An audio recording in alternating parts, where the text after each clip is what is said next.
রিজিকের চিন্তায় পেরেশান এবং জি। এজন্য তিনি যে আমল বাছাই করে নিয়েছেন সেটি হচ্ছে চাষতের ছলাৎ। চাষতের সালাত আদায় করা। জি, এখন তার প্রশ্ন হচ্ছে এই চাষতের ছলাৎ আদায় করলে তার পেরেশানি দূর হওয়ার এটা আমলের মধ্যে পড়ে কিনা, বা এই রিজিকের পেরেশানি দূর হওয়ার জন্য কোন কোন তার আমল আছে, আর বান্দা আসলে পেরেশানি করার কতটুকু সীমাবদ্ধতা আছে, বা তার কি করা উচিত এক্ষেত্রে?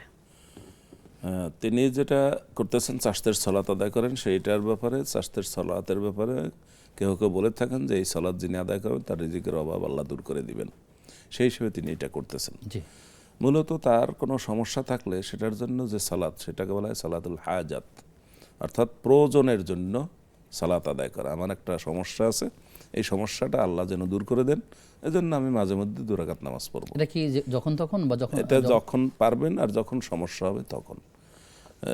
সমস্যা হলে তিনি এটা পড়বেন, যখনই চিন্তায় পড়ে যাবেন, দুশ্চিন্তা হয়ে যাবে আবার রিজিকের জন্য বা অন্য অসুস্থতার জন্য অথবা সমস্যার জন্য, তখন তিনি 2 রাকাত নামাজ পড়বেন।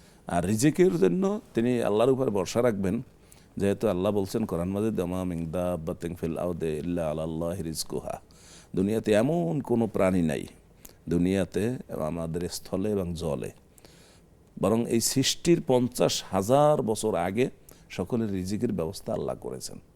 সুতরাং ইমানদার লোক রিজিক নিয়ে দুশ্চিন্তা পড়বেন না।